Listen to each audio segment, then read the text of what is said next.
오늘 이 시편 86편은 3권에 있는 대다수의 도움을 구하는 시편과는 조금 다른 부분을 제공하고 있습니다. 개인의 도움을 구하는 시고요. 대부분의 3권에 등장하는 도움을 구하는 시는 공동체적이에요. 근데 오늘 본문은 갑작스럽게 이제 개인의 도움을 구하는 기도를 드리고 있죠. 그리고 3권에서 등장하는 유일한 다윗 시입니다. 이게 조금 이례적인데요. 왜냐하면 2권을 마무리하면서 이제 이렇게 2권이 마무리되거든요. 이새의 아들 다윗의 기도가 끝나니라 하면서 2권이 마무리돼요. 그런데 3권에서 이례적으로 딱 한 번 다윗의 시편이 등장하거든요. 그래서 이제 많은 학자들이 물론 뭐 해석하기 좋아하죠. 어떻게든 답을 내야 되니까. 그래서 여기 나오는 그 다윗의 시편이 이전에 얘기했던 이전에 노래되었던 그 다윗의 시편의 내용을 다시 반복하는 것들이 많거든요.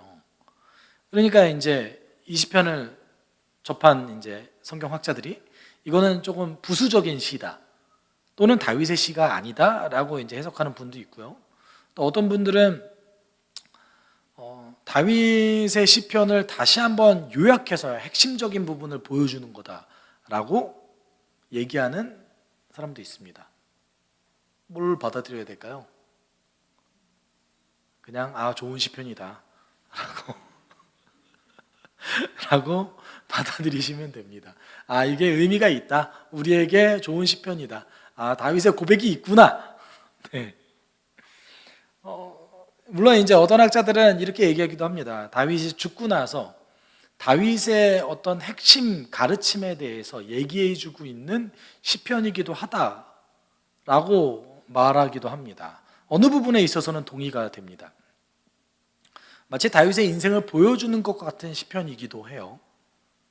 그런데 우리가 이 시편을 통해서 한 가지 놓고 볼 수 있는 것은, 원래 시편 3권은 공동체적인 도움을 구하는 시편들이 다수 수록되어져 있습니다.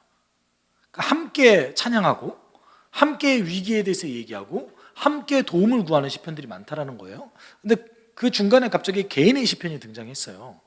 이것은 공동체의 관심사와 개인의 관심사가 사실은 그렇게 크게 다르지 않다라는 걸 보여주고 있는 거기도 합니다. 근데 오늘 시편이 조금 이제 그 순서가 특이한데, 처음에는 하나님께 간청하면서 시작해요. 그리고 갑자기 주제가 전환되어서 하나님을 찬양하고 감사를 드립니다. 확신이 넘치는 고백들이 나옵니다.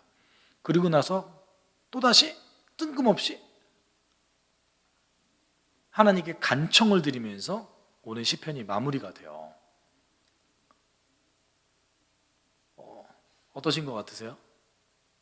저는 이게 그냥 다윗의 인생을 보여주는 것 같아요. 또는 우리의 인생을 보여주고 있는 것 같기도 합니다. 여러분, 믿음의 조상이라고 이야기되어진, 그리고 믿음의 조상으로 우리에게 모델로서 구약 성경에 주어졌던 아브라함이 있죠. 아브라함이 하나님을 향한 그 확신의 고백들을 생각보다 꽤 합니다. 그리고 믿음을 가지고 하나님의 말씀을 따라가요. 그런데 그 다음 장을 보면 항상 그 삶의 위기가 등장합니다. 하나님을 믿고 가나안에 갔더니 애굽으로 가게 되고요. 애굽에 갔더니 자기의 아내였던 사라를 다른 사람에게 뺏길 위기에 처하기도 하고요. 그것에서 굉장히 비겁한 모습을 보이기도 합니다. 이런 장면을 2번이나 보여주죠. 자기만 보여주면 되는데 심지어 아들까지 그걸 닮아서 아들도 그 모습을 보여줍니다. 인생이 이제 좀 하나님을 향한 믿음이 확고해지고 이제 후계자도 얻어서 평안해질만 할 때쯤 됐을 때에 하나님께서 갑자기 이삭을 바치라는 뜬금없는 말씀을 전하십니다. 근데 이제 아브라함의 그 어떤 인생의 굴곡이 사실은 그 믿음의 여정을 가지고 가고 있는 우리들의 인생을 보여주고 있는 거기도 합니다. 그럼 잘 생각해 보세요. 100세에 얻은 아들이에요. 그렇죠? 사라는 그 아들을 얼마나 이뻐했겠어요. 그럼 만약에 하나님의 시험이, 이런 시험이 있어요. 이 시험을 사라에게 말하면 어떤 일이 벌어지겠어요?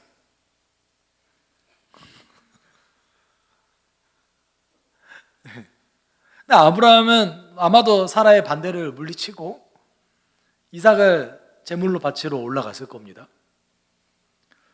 그 이후에 자세히 보면 아브라함과 사라가 장박을 따로 구한 것 같은 느낌이 좀 있어요. 네. 하나님의 시험은 이겨냈지만 관계는 깨졌나? 라는 생각을 제가 가끔 합니다. 네. 여러분, 아브라함의 인생이 요셉의 인생, 다윗의 인생, 야곱의 인생 다 비슷한 것을 보여주고 있습니다. 또 우리도 동일하죠. 어느 순간에는 감사와 찬양이 막 넘치는데 바로 다음 날에 하나님께 간청드리고 막 마음이 힘들고 이런 거를 우리는 발견하고 있지 않습니까? 자주 발견하게 됩니다. 하나님께 확신이 넘쳐나는데 다음 날에 마음이 힘들어요. 우리의 마음이 진짜 갈대아같이 흔들린다는 것을 많이 보게 됩니다. 그래서 잠언과 예레미야서는 우리의 마음 가운데에 선한 것과 믿을 만한 것이 없다라고 교훈하고 있기도 하죠. 마치 우리의 인생을 보여주고 있는 시편인 것 같기도 합니다. 1절에 하나님께 이렇게 간청하죠. 주님, 나에게 귀를 기울이시고 응답하여 주십시오. 나는 가난하고 궁핍한 사람입니다. 시인이 왜 가난하고 왜 궁핍한지는 잘 모르겠습니다. 그런데 오늘 시편은 계속해서 하나님께서 내 말을 좀 들어주셨으면 좋겠다, 하나님께서 나에게 응답해 주셨으면 좋겠다 라고 고백하면서 끝납니다. 문제가 정확하게 어떤 건지 밝혀지지 않았습니다. 그리고 어떤 부분에서 가난하고 궁핍한지를 알지 못합니다. 이것이 다윗의 시편이라고 놓고 봤을 때는 다윗이 돈이 없어서 가난하고 궁핍한다고 보진 않습니다. 물론 다윗이 만약에 도망 다녔을 때 이 시편을 썼다면 그렇게 해석할 수도 있겠죠. 그렇지만 이 다윗이 가난하고 궁핍하다는 것이 마음이 그런 건지 실제로 가난하고 궁핍한 형편에 처해져 있는 건지도 우리는 알 수 없습니다. 다만 다윗은 오늘 시편을 통하여서 하나님이 내 말을 들어주시길 바라는 마음을 계속해서 표현합니다. 그리고 하나님께서 왜 내 말을 들어주셔야 되는가라고 2절에서 얘기하는데 이렇게 얘기하죠. 그러나 나는 신실하오니 나의 생명을 지켜주십시오. 주님은 나의 하나님이시니 주님을 신뢰하는 주님의 종을 구원하여 주십시오 라고 얘기하고 있습니다. 번역이 굉장히 잘 했는데 여기서 나의 생명이라는 단어는 원래는 이제 이렇게 직역하면 나의 영혼을 지켜주십시오가 조금 더 정확한 직역인데, 히브리어로 영혼이라는 단어는 생명을 뜻해요. 그 사람의 존재를 뜻합니다. 그러니까 내 안에 있는 영혼만 이게 아니라 나의 전 존재를 지켜주십시오라는 뜻을 가지고 있어요.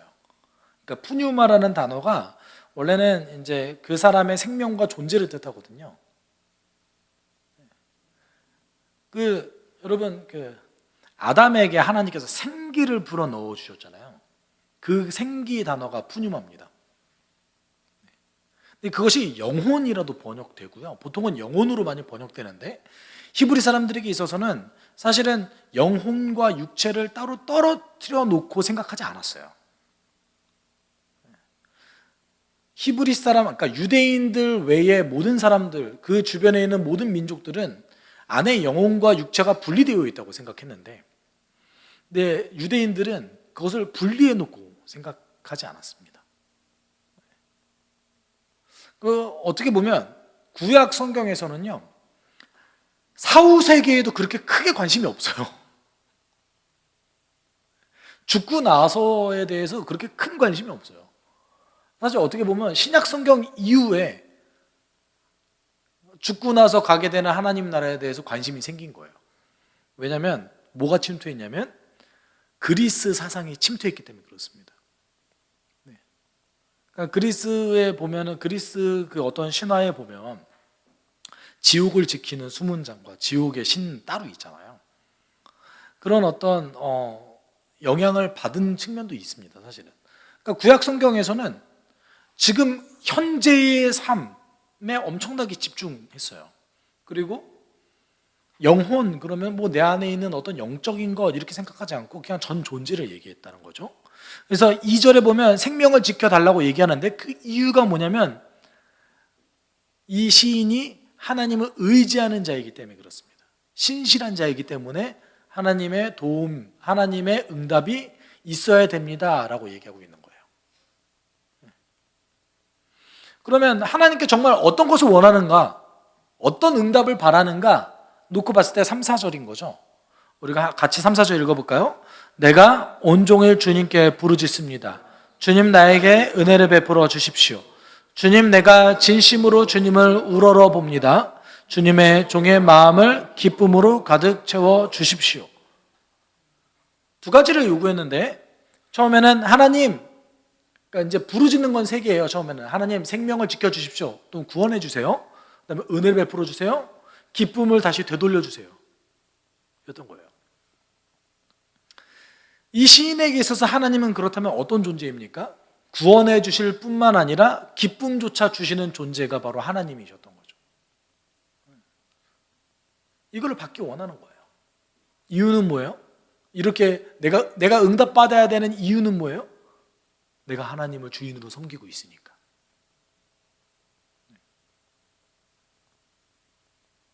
우리가 하나님을 주인으로 섬기고 있기 때문에 하나님의 응답을 바라는 거 아니겠습니까? 그러지 않다면은 뭐 응답이 무슨 의미가 있겠어요? 우리가 하나님의 응답을 정말 간절히 바라는 이유는 내 인생의 주인 하나님이라고 여기기 때문에, 하나님의 응답이라고 여기는 것들을 우리가 발견하게 되어졌을 때 기쁨으로 우리가 그걸 받아들일 수 있는 것이죠. 그럼 그런 생각 좀 해보지 않습니까? 내 인생이 좀 힘들고 어려울 때 하나님께서 그 확실하게 나에게 너의 삶이 정말 의미가 있고 이것에 내가 원하는 계획과 뜻이 있어 라고 응답해 주셨으면 하는 바람이 있지 않습니까? 아니면 말고요. 저는 그렇습니다. 그랬을 때에 제 스스로가 굉장히 그것을 이기고 견뎌낼 만한 힘과 능력을 얻는 것 같습니다.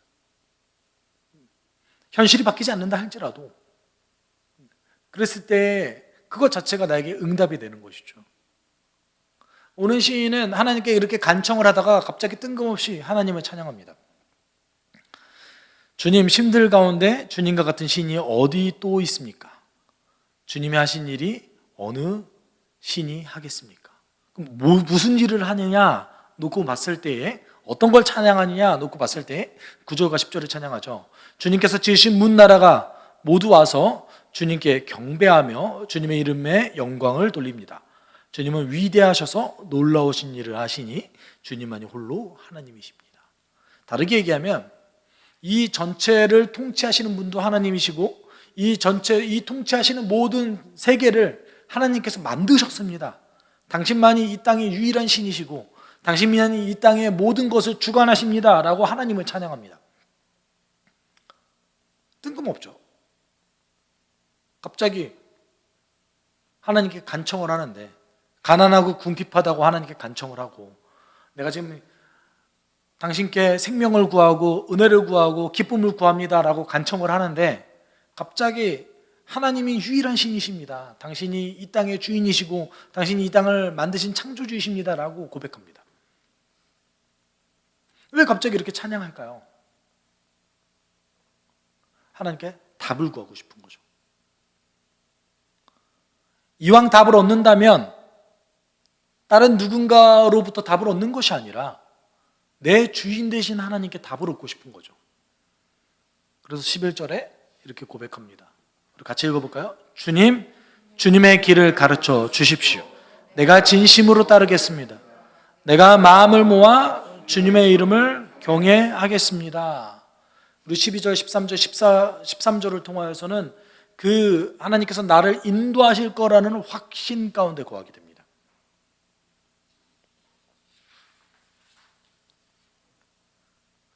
근데 반전이 일어나죠. 확신을 얘기하는데 하나님 나를 구해 주실 거예요. 스울에서조차 나를 구해 주실 거예요 라고 얘기를 하는데 갑자기 또 힘들대요.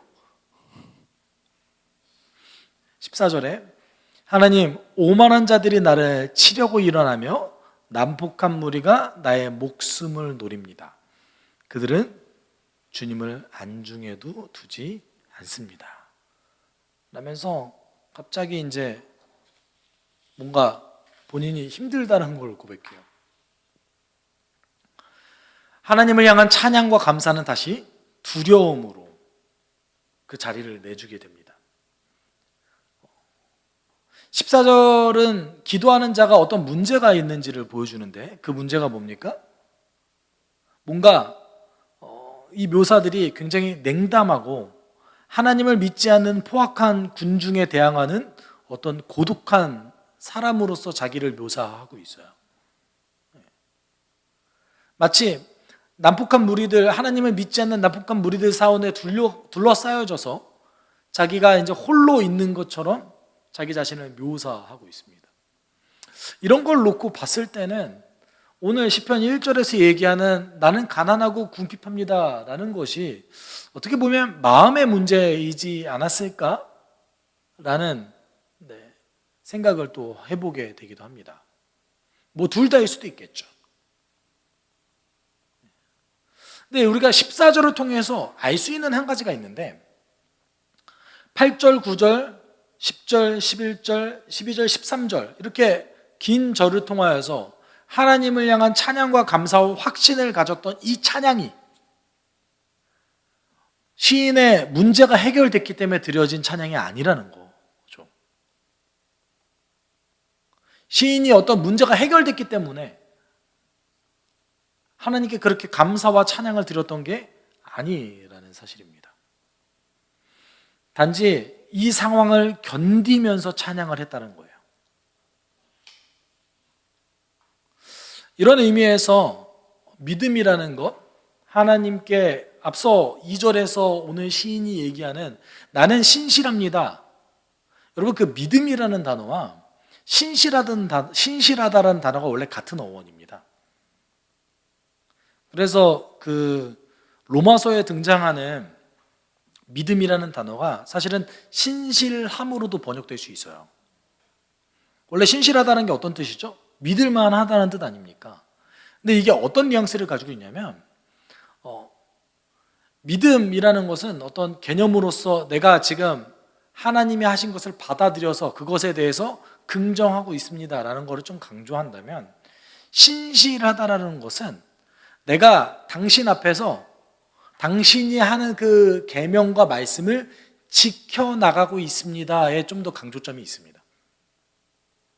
번역이 되어질 때. 그러니까 앞서 2절에서 내가 신실합니다 라는 것은 자기의 어떤 측면을 강조하고 있는 거예요?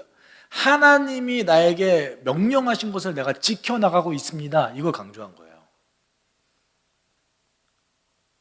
근데 물론 하나님이 명령하신 것을 지켜나가려면 믿음이 있어야겠죠.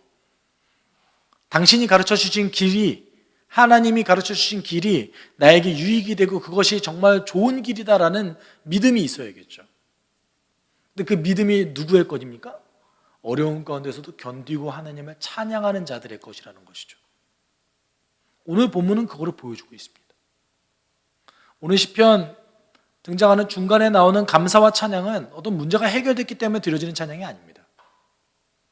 오히려 그런 찬양을 드렸음에도 불구하고 시인은 두려움에 떨고 있습니다. 시인은 고독감을 표현하고 있습니다. 시인은 아직도 가난하고 궁핍합니다. 우리는 그렇기 때문에 이 과정 가운데 어떤 걸 알아야 됩니까? 우리가 가난하고 궁핍할 때에도 우리의 믿음은 하나님을 찬양하는 것이라는 거죠.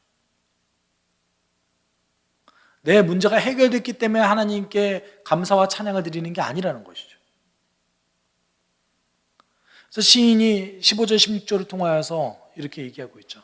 그러나 주님은 자비롭고 은혜로우신 하나님이시요 노하기를 더디하시며 사랑과 진실이 그지 많으신 분이십니다. 내게로 얼굴을 돌려주시고 내게 은혜를 베풀어 주십시오. 주님의 종에게 힘을 주시고 주님께서 거느리신 여종의 아들에게 구원을 베풀어 주십시오.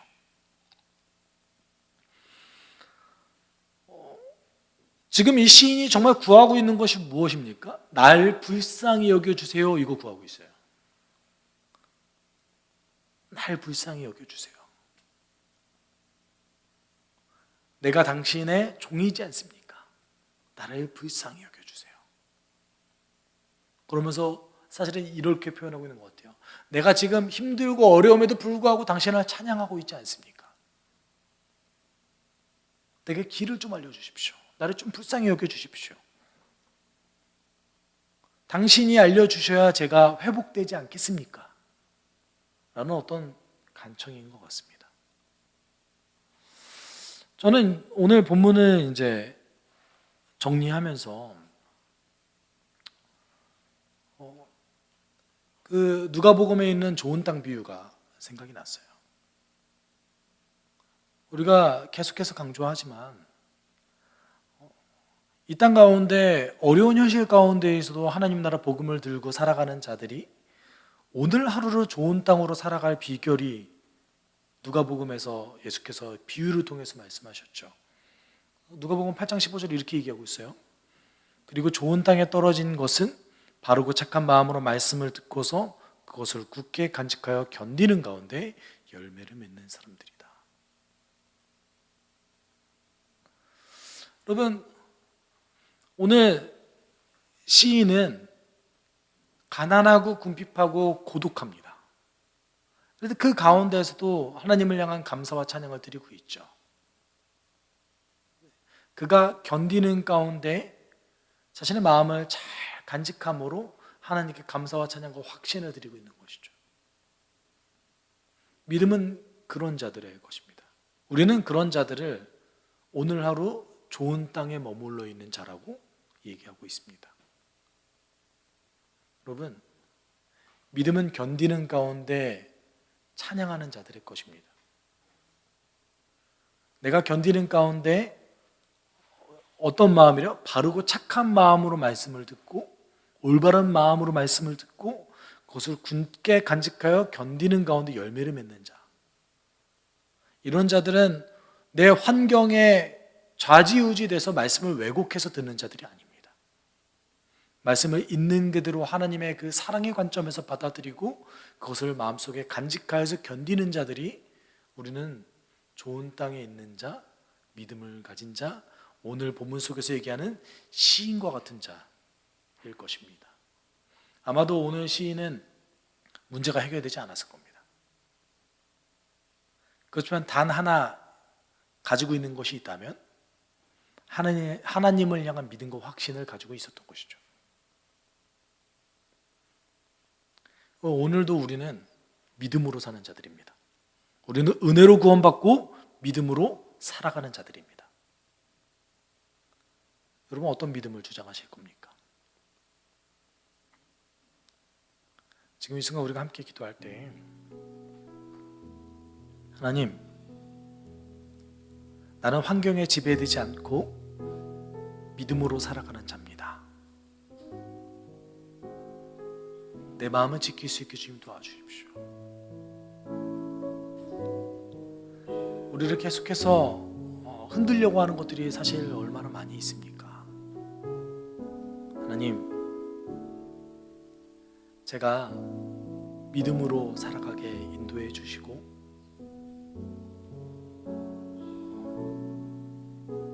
견디게 주님 도와주십시오. 우리가 지금 이 순간에 성령의 능력을 구하며 함께 기도하도록 하겠습니다.